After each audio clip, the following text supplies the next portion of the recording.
নমস্কার বন্ধুরা, আজ যে বৃক্ষটির পাশে আমি দাঁড়িয়ে রয়েছি এটি হলো মেহগনি। এটি একটি মেলিয়াসি পরিবারের সুইটেনিয়া গণের একটি অন্তর্ভুক্ত একটি উদ্ভিদ।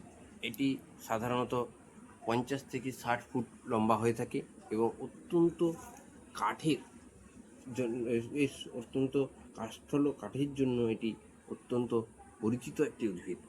এটি সাধারণত 10-15 বছর বয়সে হলেই এটি কাটার উপযুক্ত হয় এবং এই যে মেহগনির কাঠ তা অত্যন্ত আসবাবপত্র নির্মাণে, জাহাজ শিল্পে, বাদ্যযন্ত্র নির্মাণে এটি অত্যন্ত পরিচিত এবং একটি সমাদরযুক্ত একটি উদ্ভিদ।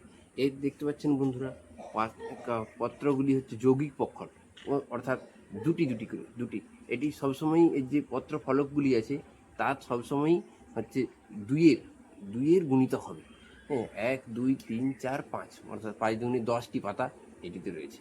হ্যাঁ, এই যে পক্ষলগুলি এটি একটি যৌগিক পক্ষল নামে পরিচিত। এটি শুধুমাত্র কাঠ হিসেবেই এটি আমাদের জীবনে কাজে লাগে না বন্ধুরা। এর যে বীজ হয়, এই বীজটা অত্যন্ত তেতো হওয়ার কারণে ব্লাড সুগারের যারা রোগী তারা এই বীজের গুঁড়ো সেবন করলে তাদের উপকার পাওয়া যায়। এছাড়াও কোষ্ঠকাঠিন্য রোধে এই ফলের বীজের ব্যবহার রয়েছে।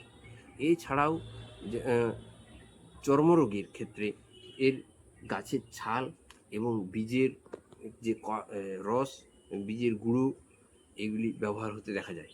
তাই মেহগনি গাছ একটি অত্যন্ত ভেষজ গুণাগুণ সম্পন্ন উদ্ভিদ এবং তার সাথে সাথে এর যে কাণ্ডটি, এর যে কাঠ, আমাদের কাঠের আসবাবপত্র নির্মাণে, বাদ্যযন্ত্র নির্মাণে এটি অত্যন্ত একটি দামি গাছ হওয়ার কারণে এর মূল্য, এর বাণিজ্যিক মূল্যকেও অনেকটা বর্ধিত করে দিয়েছে।